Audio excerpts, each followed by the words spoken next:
Good afternoon, folks, and welcome to the Pervasive Media Studio Lunchtime Talk. These talks are live every Friday at 1 p.m. I nearly said 5 p.m. for some reason. Every Friday at 5 p.m. 1 p.m. Both here in the building and live online. So whether you're in Bristol or you're far away, you can join in the conversation. So my name's Martin O'Leary. I'm the studio community lead here. I'm a white man in my 40s with long hair and a beard wearing a blue woolly jumper today. Every Friday, we throw open the doors of the Pervasive Media Studio for Open Studio Friday, where we offer you the chance to spend some time in our space by hot desking alongside our residents and staff from 10 a.m. to 5 p.m. So especially a big welcome to anyone who's new to the space. Can anyone who's new to the space put your hand up? Okay, got a few today. Welcome. This bit is for you. What is the Pervasive Media Studio? We are a diverse and collaborative community exploring creativity and technology, everything from comedy to coding and product development to performance art. And we're a partnership between Watershed, where we are right now, UWE Bristol and the University of Bristol, and we're funded by Arts Council England. And what we do is we offer studio space, including desks, meeting rooms, events and opportunities, all for free to our residents as part of a spirit of generosity and mutual exchange. And most of all, we're a space for people to take risks with embryonic ideas and make some time for collaboration. So a few quick notes before we begin. Please do feel free to move around, make a cup of tea, coffee, grab a glass of water in the kitchen back there. We have a quiet space just next to this space. So on my left, your right, around the corner, there's a little room in there. You can go in. There's some beanbags and sofas. It's fairly well soundproofed, at least from in here. You can still hear the street outside. If you need to take a break at any point, that's there. We are not expecting a fire drill today. If you hear a fire alarm, it's probably real. We did have a fire drill today, actually. It was at 9 o'clock this morning. It was very loud, you will notice. But if you hear a fire alarm, fire exits are at the other end of the studio, but in any event, the studio team will direct you towards them. And finally, accessible toilets and baby change are available in the toilet. Well, yeah, in the toilets, in the corridor over there next to the kitchen. There'll be a Q&A at the end of this talk. So those of you who are watching online can pop your questions into the YouTube chat. Celia is here. She will be your voice in the room today. If you're in the building, then stick your hand up and we will pass around a microphone so that folks at home can hear what you're saying.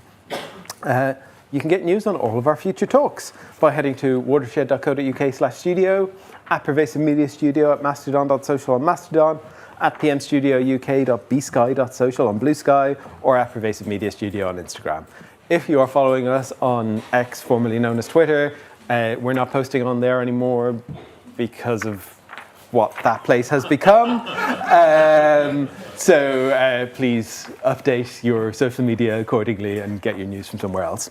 Our speaker for today is Tarim. Tarim is one of our longest standing studio residents. I'm pretty sure he claims to have been a resident here before the studio even existed. The doors opened one day and Tarim was somehow already here. And he makes installations that people can play with. Today he's going to be talking about how to be digitally green. How concerned should we be about big data companies? Should we be worried about our personal privacy? And more importantly, what can we actually do about any of this? So please join me in giving a very warm welcome to Tarim. Okay, so what I kind of mean by being digitally green is kind of doing the right thing, for some meaning of the word right. And I may actually, have a bit of a rant at times. So thank you for your indulgence if I do that. And I'm going to start with Alan Turing. So Alan Turing, you probably know, was a code breaker. He was also a genius. And he did a lot of work on mathematics and computing. And one of the concepts he came up with was the universal computer. And he proved that effectively all computers are equivalent. It's a really, beautiful paper. But it has a kind of unfortunate effect for computer manufacturers, because if all computers are equivalent, then you probably only need to buy one, and they can't sell you any more after that. And this may be a bit of a problem if you're trying to sell lots of stuff. Now, manufacturers generally have solved this problem by using techniques such as built-in obsolescence. There's a story actually about Henry Ford. He apparently, when making the Model T Ford, which I think sold over 1 million, he employed someone to go around the junkyards and look at all the scrapped Model T Fords and discover which bits of them were still working and hadn't broken, so that he could make them out of worse material so that the whole car would fail at the same time. And now, the computer industry has a great history of doing things like this. So, yeah, it kind of practices this built-in obsolescence. And the way the computer industry does it is to have operating systems that go out of date, or you need to upgrade them. And then the programs that you run on them, or the apps, they rely on a certain operating system. So that doesn't quite fit, and you have to upgrade each thing. And when you upgrade, they offer you a good deal on getting a new piece of computer or phone or whatever. So it kind of all ties into selling you more stuff. Now, I think it's about, the average is about, we change our phones every 2 years. This is ridiculous. I mean, we do not need to do this. But, yeah, the push is there. Oh, we have a question. Just slightly lower there. Yeah, sorry, yeah. Okay, another technique that they use is lock-in. Now, what they do is they make it so that you can't extract your data from something, that you're tied into using that product. There's a nice version of this that they use, which is the first one is free, which is a dangerous phrase. So if you're a student, you might get a lot of software from companies for free. And then when you stop being a student, you have to pay for it. But you can't move over to something else that's free because you're locked into it. And another thing they use is the shiny things technique. So they introduce new stuff that actually you don't want. Now, there's a company that produced implants for people with visual impairments. And people have an operation, they have something implanted, they run the software on this so that they can see better. The company involved decided that they'd go and do other things. So they no longer support this, which means if these implants go wrong, then you have to get another operation and get a new. This is, it's not a good idea. And in case you think that this happens with just small companies, then Google, I think, there's a website called the Google Graveyard, and on it are all the things, all the products that Google had produced over the years that are no longer available. There are, I think, currently 296 products that people have used of Google that are no longer available. That's about one every 3.5 weeks since they floated as a public company. They're not bothered about that.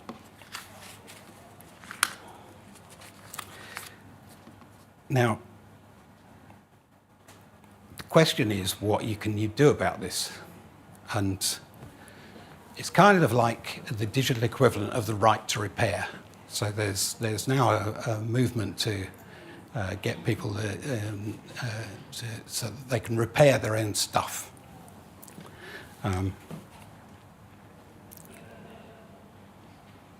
So what you can do is, when you're using a piece of software, you can ask a series of questions about it. And one of the questions is, what happens when it closes down? What do I do? Because it almost certainly will. So, can I extract my data from it? If you can't, then you might not want to use it. Does it use open standards and open source? An open standard is one that lots of people use that's published, so might be a document, a text document. So if you use an open standard, then you can use it with a number of different word processors. If the one you're using doesn't work anymore, you can still read your document. Open source would mean that the program that you're using can actually be rebuilt by someone else. So if the company supporting it goes away, so something like WordPress is open source on there. Another question you can ask is, who gets the money or the data? So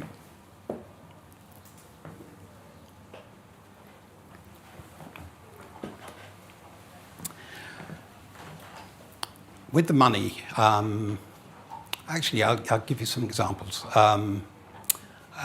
If you support someone on Patreon, which is a way of supporting artists by paying them an amount to produce content, if you do this through the web, then they get most of the money. If you do this through an Apple app, then Apple take 30% of the money, and this doesn't go to the person you're trying to support. So it's worth looking at where the money goes in this. I think Lily Allen said something like, she makes more money by showing her feet on OnlyFans than she does from Spotify, because Spotify pays so little. There are plenty of other streaming services that you could use. So, yeah, take a look at where the money and the data go. I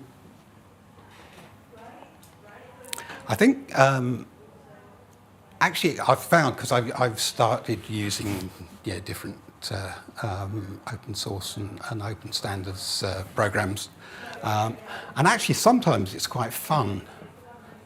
There's OpenStreetMap. So if you want an alternative to Google Maps, you can use OpenStreetMap. OpenStreetMap is a bit like the sort of Wikipedia equivalent for mapping. So it's publicly built up, and it's free for anyone to use. And it's got some some rather lovely features. So this is the Watershed. Here,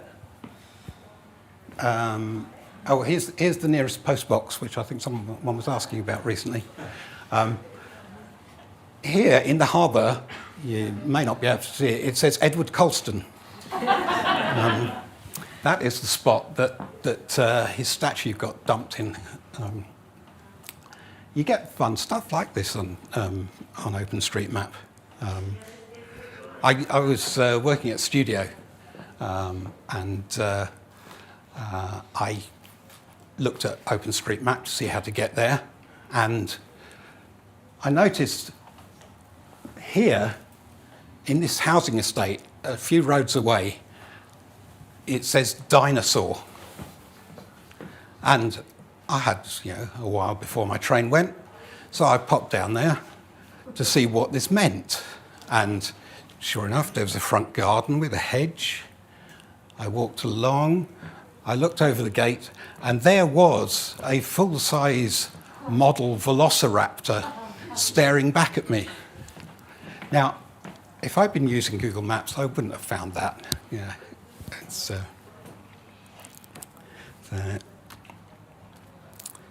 I'm gonna, let's do a quiz. We'll have a short interlude with a quiz. Okay, it's guess the year. You get 2 points if you get the right year. 1 point if you're year either side. Keep your own score.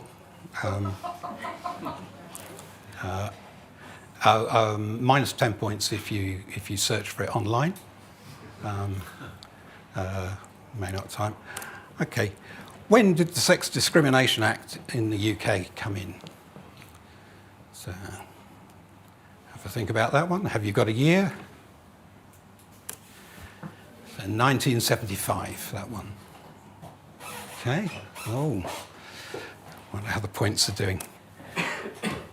Decriminalisation of homosexuality in England and Wales. When was this enacted? You haven't got long to think about it. Oh, I even heard it. Yes. There's 2 points over there. Yeah. Race Relations Act.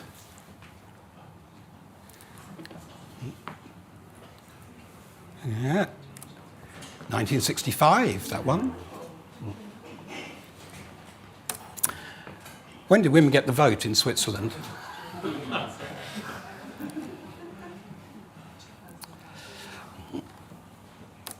1971. Which, I think is quite amazing. Okay, anyone get 8 points? No, okay. 4 and above? No. 2 and above? Oh, got some. 3? Oh, the winner. The reason I'm asking these questions is all these things came about because people kept these issues on the agenda. And I think this is actually something that gets overlooked. So we might do our recycling and think, well, does it really make a difference? But one of the things it does do is keep this on the agenda. It keeps you thinking about it. It keeps other people thinking about it. And I think this is something that's not to be overlooked.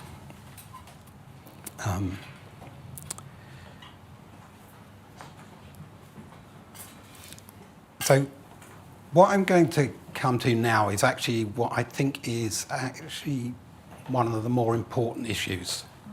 And it's to do with big data and power. So it's often treated as a kind of a personal issue as to whether you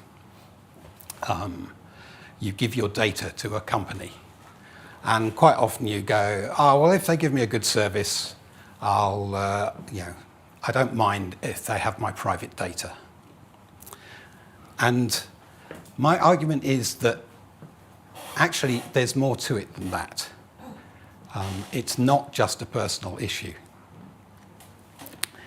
And the reason is not that the companies care about you as an individual, but having a lot of data gives them a great amount of power.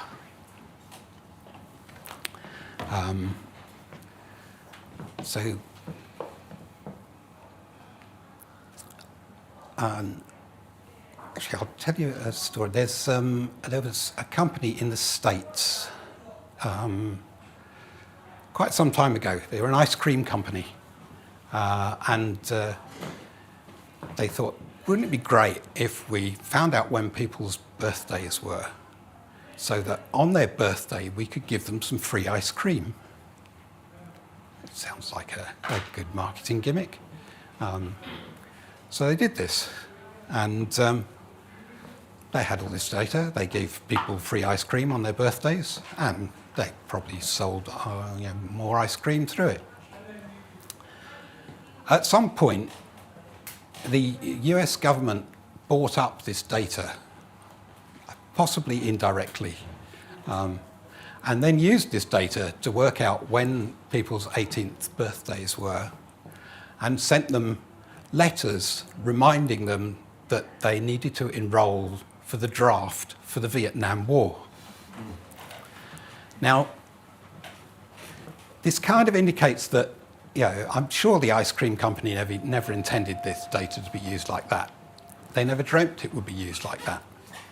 But you're never quite sure where your data is going to go or what it's going to be used for.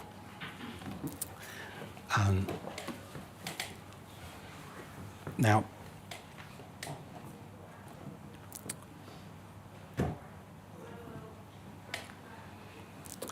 so coming back to the power,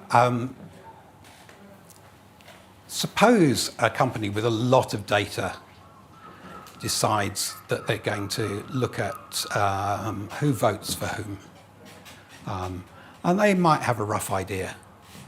And you're not bothered about saying who you vote for. But from this large amount of data, then companies can work out where political parties might spend the most money on persuading people where to vote. So they'll do it in swing states or swing constituencies.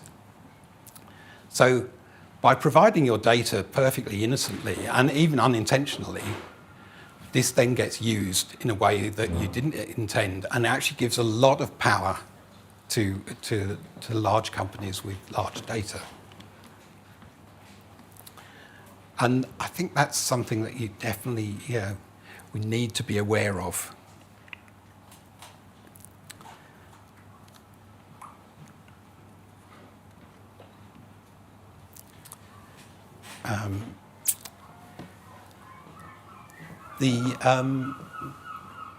When the printing press was invented, who knows what the most printed document was when the printing press was first invented? Any guesses?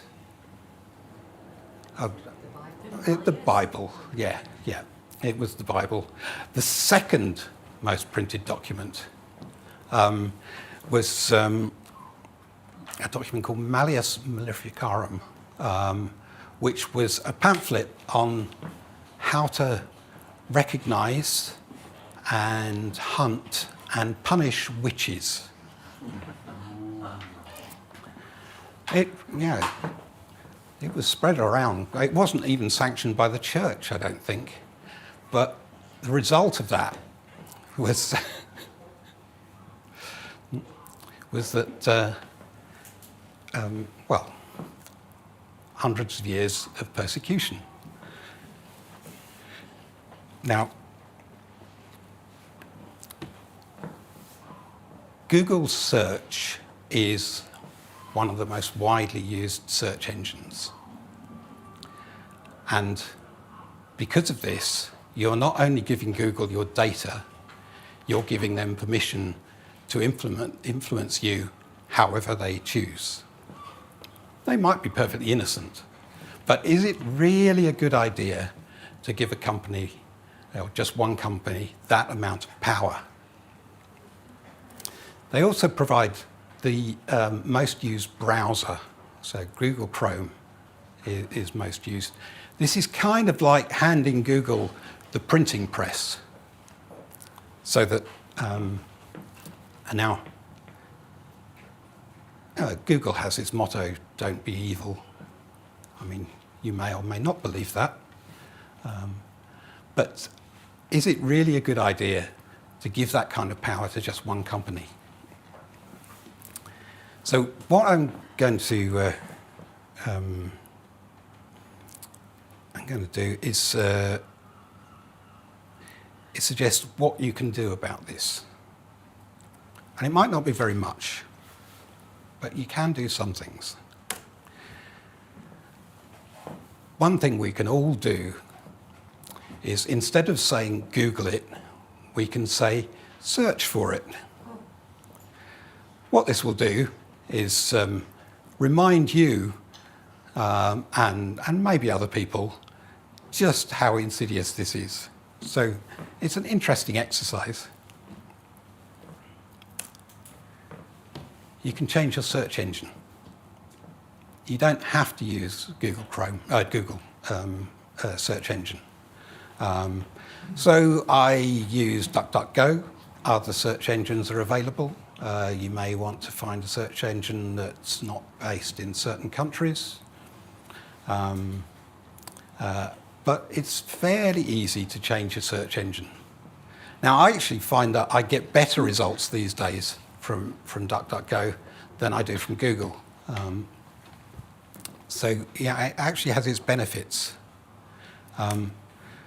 Another thing you can do is change your browser. So you can stop using Chrome. This kind of sends a message to all those websites. Anytime you access a website, it will tell the website which browser you're using. And Chrome is pretty high up on the list at the moment. So you can use Firefox. There are many other browsers available. Firefox may not be the greenest, but it's different to Chrome. And I think that's the important bit.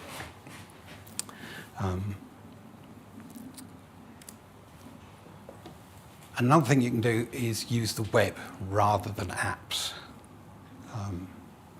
So you won't always be able to do this, but the web is a wonderful open standard.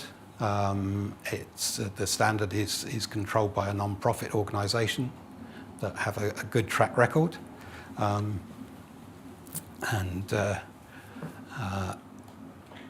By not using apps, you're not getting locked in to that kind of thing.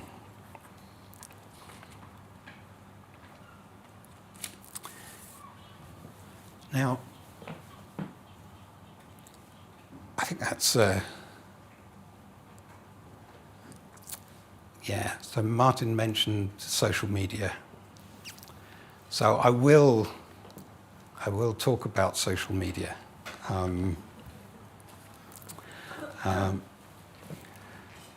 Changing social media to somewhere else is hard.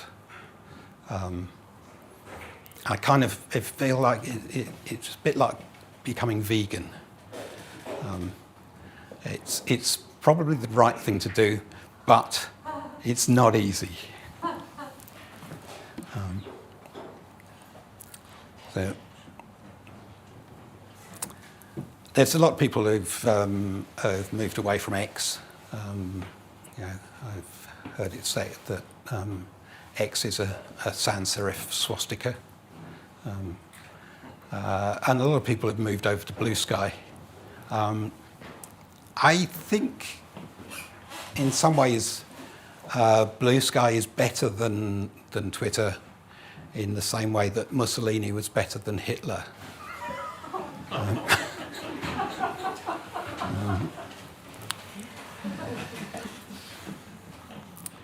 If you're going to change social media, you might as well do it properly. So there is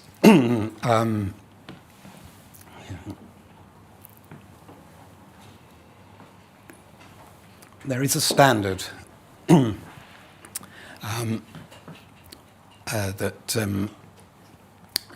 has been introduced, an open standard, whereby different servers can talk to each other. So you can have a social media server that talks to all the other social media servers. No one owns this. No one owns the standard, so it can't be bought. And sites like Mastodon or PixelFed use this standard. So maybe you want to move there. Now, the problem with moving there is that you don't know anyone there, so it's not really a social media site. So I'm going to suggest, if you want to move, you might find that you're in a group with a whole bunch of other people who are all going, yeah, we'd like to move, but we're all here. So suggest to your group that you move en masse to a different social media site. Pick out, say, the top 5 people who post most, and suggest to them that if they move, then everyone else will follow them. See if you can get people to move by doing that. Since I've made the move to Mastodon, which is what I use now, so Mastodon is kind of a Twitter equivalent. Pixel-fed is more Instagram, but they interoperate, so I can follow accounts that are pixel-fed. I find that my feed is the people that I follow in the order that they post things and nothing else. It's joyous. It's like, there's no more doom scrolling. You know, I can spend that spare time going looking for dinosaurs. It's great. But there will be a while where you're going, oh, this isn't the same.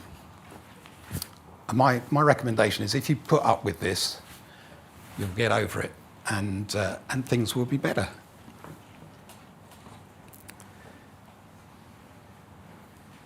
So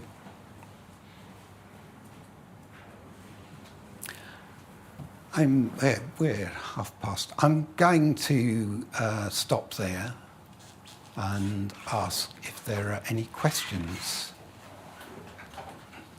There are.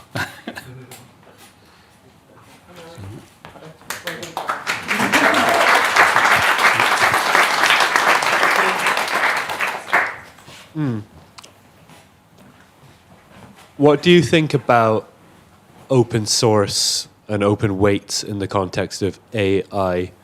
I guess broadly, is there such thing as software that's too dangerous to be open source? Oh. I wasn't where I was expecting that to go. Is it too dangerous to open source it? What do you see as the danger or potential dangers? So if you have an extremely capable system, say it was a form of AI, but it could help you create weaponry, hack systems, do things in the real world, or just the system itself was such a powerful optimizer that it was able to have unintended effects in the real world, and you allowed anyone to iterate on that model and used it as they wish. That would be a form of open source. It would be more open than what we have now. But would the social consequences be even worse than having systems that are centralized by Google and others? I think, so I think I understand your question now. I think the danger of having AI that can do that is actually quite far-fetched, particularly at the moment. I don't think that's anywhere near a problem at the moment. I don't know if it ever will be. AI is remarkably stupid in a lot of ways.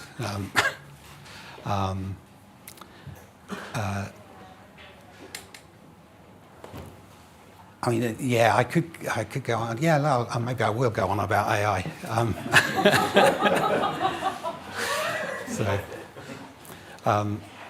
It's not particularly green in that it uses a lot of energy. The results it produces are often misleading. I don't see it having that kind of capability. I mean, that said, there's a lot of hype around AI. Has anyone heard of protein folding? Oh, we've got one. Oh, two, three. Oh, we've got a few. Right. So protein folding. Proteins are the molecules, the really long molecules, and they fold up. They don't sit in long strings. They fold up. And if we know how they fold up, then we can do amazing new medicines. AI has been used really successfully to work out how proteins fold. It's not widely known about. And I think the reason it's not widely known about is it probably doesn't have as much investment in it as large language models. It doesn't have people going, I've put millions or billions into this and I need my return. And it doesn't rely on collecting a lot of data from people. So it kind of, it doesn't need the hype that say, large language model AI does.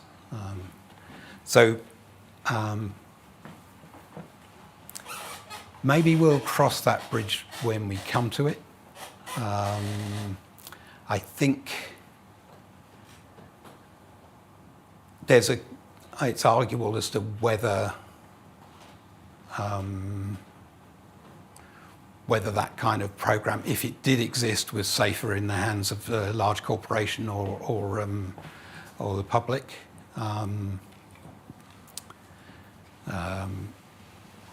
So I don't think it's a problem yet.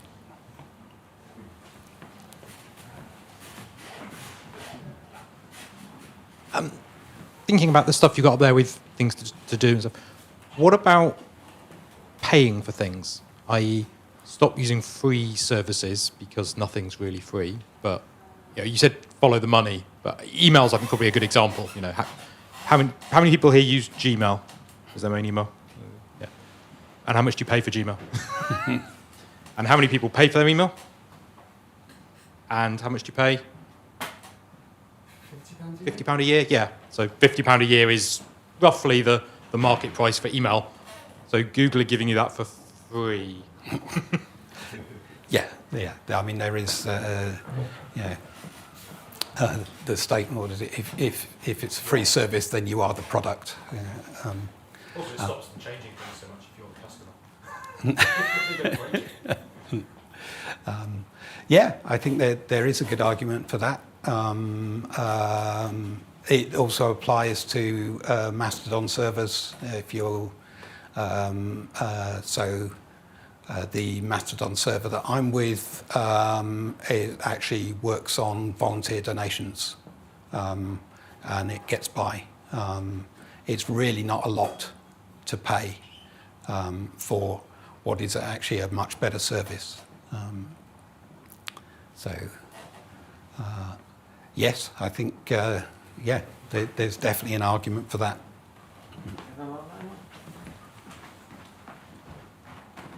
Hi, Tarim. Tim is asking online, what about the Brave browser and the free VPN it comes with it? I haven't looked at the Brave browser. I cite Firefox because it's a nice, easy one to install. There are a lot of arguments about browsers that may be a bit like the Socialist Workers' Party down the pub arguing about Marxism. I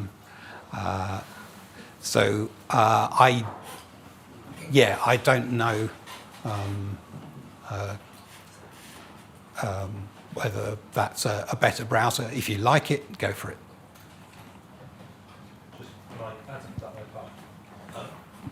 The VPN part, though, they also mentioned about Brave VPNs, and privacy protecting VPNs generally, I think, are a bad thing because most of them aren't really. What they're protecting you from is your ISP can supposedly see some of your traffic, but actually what that means is they get to see all of your traffic. So most of the VPNs out there are more nefarious, and they are kind of then collecting all of your traffic going through their single point. Most ISPs are not really bothered about what you're looking at. Again, you're paying your ISP. Yeah. I mean, I agree. If you're browsing the web, and you're using a secure connection, then it's what's called end-to-end encrypted. So no one can see your data in between you at the browser and the site that you're talking to, unless you're using something that sits in the middle. There's VPNs. There's Cloudflare is a good example of that. It's a load balancing site, but actually it sits in the middle and can potentially see all of your data. If I was a security agency for a government, I think I'd probably set up a company like Cloudflare, so that if the need arose, then I could look at people's data. So, yes, beware of VPNs. In terms of like data and big scale data, like we have like AI at the minute, and all of these data centers are being built to like provide the processing power required to do anything with any of it. And I know like in Ireland, these data centers take up like 20% of the country's electricity. Like the demand on it is huge and it is so destructive. And like my opinion is that AI is a bubble. It's going to burst. It's got some good use cases, but like 80% of it is nonsense. But when that bubble bursts, those data centers aren't going anywhere. And, they're popping up in like water infrastructure challenge places, like Spain and rural parts of Chile. And it's a massive challenge. But even when there's not really like as much need for those data centers, they're not going to go anywhere. And I'm wondering if you have any ideas of like, what do we do about that? How do we resist it? Like, where do we go? I don't know. I don't have any answers for the future of data centers. Certainly AI uses a ridiculous amount of energy. I think if you're thinking of using AI, think of it in terms of, okay, I'm going to now take a flight from here to Cardiff, and think, do I really want to do that? Is that the green thing to do? So I'd say, think twice about using AI, because there are implications of using it.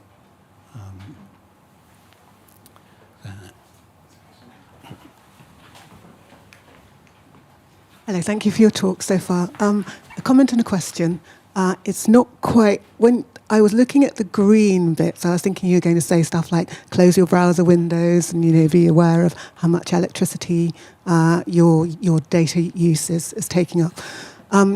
So my question is, I think all the points that you've raised are of concern to everyone of every generation. And looking around the room, we've got people from their 20s going up. And I want to, particularly observing your web is better than apps, note that I think perhaps young people are not as aware of some of the issues that you've raised here. I don't like apps because they do your thinking for you, and it's that lock-in thing that you're talking about. How can we kind of raise the understanding or the critical thinking, do you think, of young people in relation to the points that you've raised today?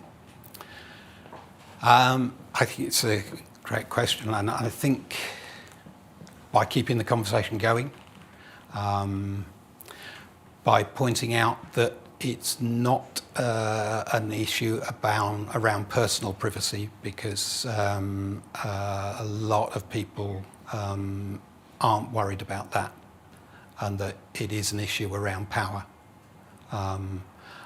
By doing some of these things and telling people you're doing them, and have them go, why are you doing that? Anything that keeps it on the agenda. Thank you. I just wanted to add to what Lisa said as well, because I've been thinking about my own children. They're kind of 11 and 14, and they're already on Teams, and it's kind of like they're emailing teachers and they are already locked in. So it's kind of, it's not that having this conversation, I'm not fighting a losing battle, but it's kind of like they're buggered already. And it's kind of like, where do we need to be taking the conversation to as well as having it with each other and on a small scale? How do you even begin to kind of scale this problem? Because it's so embedded. That's not really a question, I'm sorry. It's true. And I suppose I begin by doing a talk like this and seeing what the reaction is.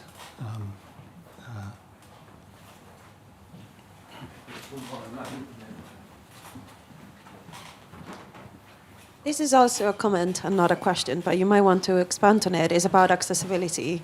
So Ruth says, a big barrier for moving is accessibility. Microsoft and Apple are often more accessible choice for screen readers. Sometimes it seems the decision-making in open source projects perpetuate this. How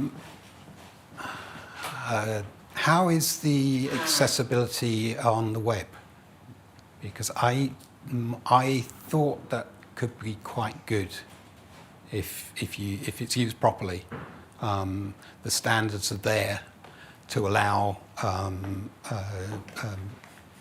lot of screen readers and things to cope with web pages quite well. So again, I'd say try and use the web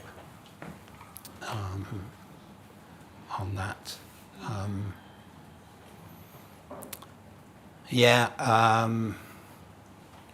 That Apple and provided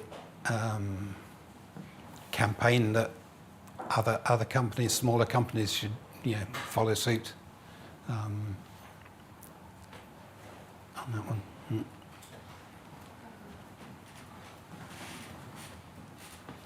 You briefly touched on Firefox not being perhaps that green. Could you expand on that? And just a quick comment, some of the other browsers are actually Chrome, I think, under the bonnet. So it's worth checking what they've actually built on. Yes, it is certainly. I know things like Samsung's browser on the phone is effectively Chrome. Unfortunately, there's no simple answer to any of this. There are the complaints I've heard about Firefox is that they, I think they take money and promote certain advertising. I'm not sure of the details of whether that's all of what they do. There are Firefox is open source, so there are other browsers that are built on Firefox source that come under a different name. How deep do you want to go? And unfortunately, you can go, very deep on a lot of these issues, and maybe it's enough to make a start and just start to be aware for a lot of people, and then we'll go down the pub and and argue the fine points. I wanted to ask a question myself. That's all right. Okay. You mentioned veganism and like that is relevant, but you and that's something where and the analogy being that it's not fun. And is there anything to be learned from the success and the ways that things like veganism have become more mainstream? Are there things that we can take from how other movements have been successful and apply to this? I suspect that probably yes.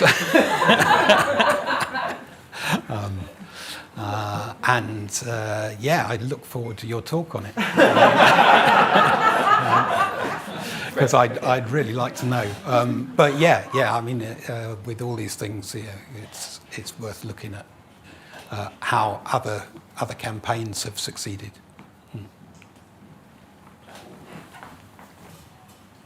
Thanks, Tarim.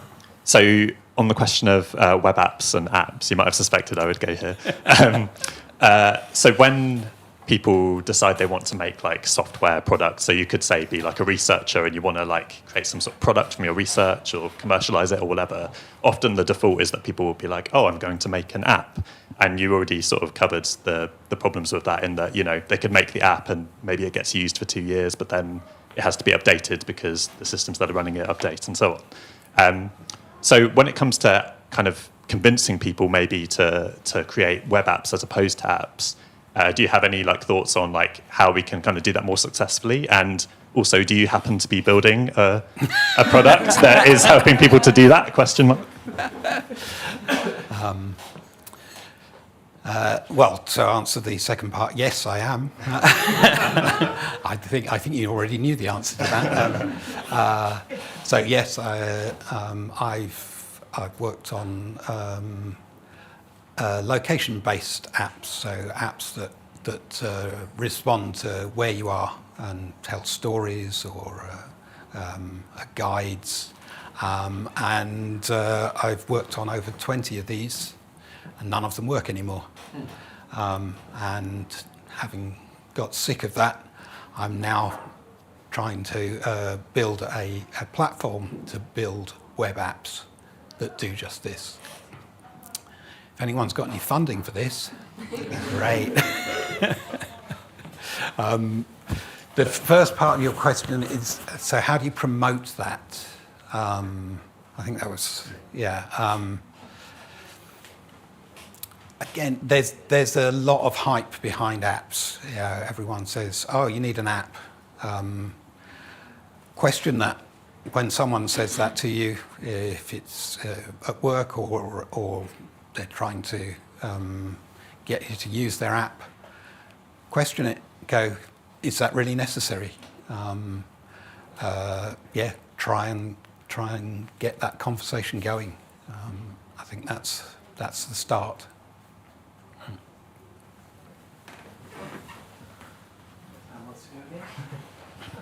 I'm trying not to play devil's advocate, but I'm going to play devil's advocate. And I am very pro the web. But is it, I mean, you're saying web has more longevity than apps.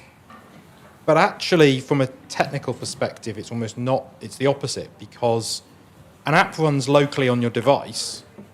The web requires a server that somebody's paying a hosting bill for. So is it just the sort of the nature of the businesses that they're doing, that the more, let's call them less green rather than evil, companies lean towards doing apps, and potentially, yes, you can do more nefarious things with an app that a user isn't aware of, because apps run in the background on the device and they can track what you're doing, and the whole, oh, Instagram is listening to my conversations because I see ads and blah, blah, blah, people. But whereas the web is, you go there, you disconnect, if you like, from the website, close that browser, and you can't, and it's not interacting with it. Is it the technology or the way the technology is being used that's the problem between web and apps, though? It's certainly the way the technology is being used. So I think most apps, although they run on your device, they will be talking to a server, they will be passing data to a server. And if you're running a web page, it's the download that talks to the server, and then the web page runs on your local device. Depending on how the web page is being written, though. I think the same things work both ways. You can create there is the potential very nefarious websites. Yes. And you can create very green apps. Yeah. It's just that, yeah. It's easier to be evil with apps and harder to be evil with websites, or it's easy. Yeah. Yes, I think that's true. It makes the web a limit. But about the games thing, you also then find that when people want to do interesting, clever, innovative things, like location running in the background, that's a lot easier to do on an app, because sometimes, from a user experience, the web is a lot harder to create certain types of user experiences, particularly pervasive background experiences, than an app is. There are ways around that. And I think that's something to be brought up with with Apple and Google. With Chrome. Because that's not a technical limitation. That's something that companies who promote app usage deliberately do to their phones to make it there's hard. an argument that the web browser on a phone is kind of unnecessarily crippled by... Yes. It's another campaign issue. Make web apps run properly.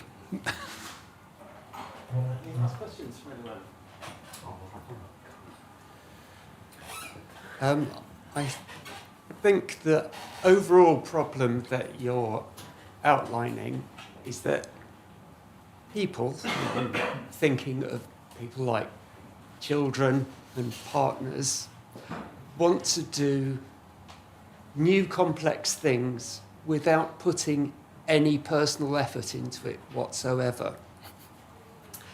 And they're promised by vendors of whatever that they can do that. And so my only answer to the how to educate children and partners about this would be to promise them that you'll have a good laugh at them when it all falls apart, when one of these vendors stops supporting their eyeball program. But that's about the only thing, that if you want freedom, you need to put in effort. I'm not sure that's the only way. So it's easier not to do your recycling, but it's become socially unacceptable not to do your recycling. And I think there's some mileage in that for these issues. So that, there are lots of things in life that are slightly harder. They don't have to be a lot harder, but if it's the social norm to do them, then people tend to follow that. So I think there may be a route that way. Does that answer your question? It looks like it doesn't. Well, no, I mean, there's a desktop, remember them, constantly on in the room that we're all in. Nobody uses my browser because scripting's turned off, and it's Firefox. They just all go and find their own computers where everything's turned on, and Apple find out whatever it is that they're interested in. They just want that smooth consumer experience. And I think, and drink driving's the one that's become socially unacceptable. Recycling, just because they only collect your black bins very rarely. So if you can persuade, well, I don't know why people would volunteer to not have rubbish collected. It's a strange analogy, but... Again, perhaps the drink driving is a more relevant one. It's certainly become socially unacceptable to do that. There is less drink driving.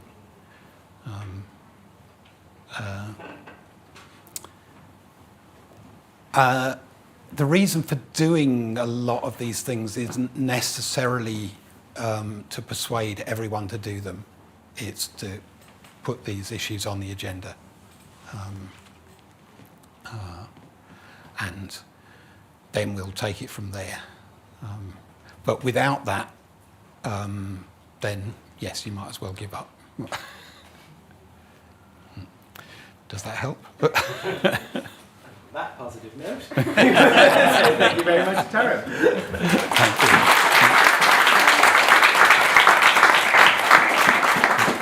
All right. all go, if you want to stick around in Hot Desk today or find out more about what we do, then please come find one of the studio team. Studio team, give us a wave. Me and Celia, there are some other people around. If you're watching online, drop us a line on studio@watershed.co.uk with any questions. Thank you all for being here today, and we'll see you again next week.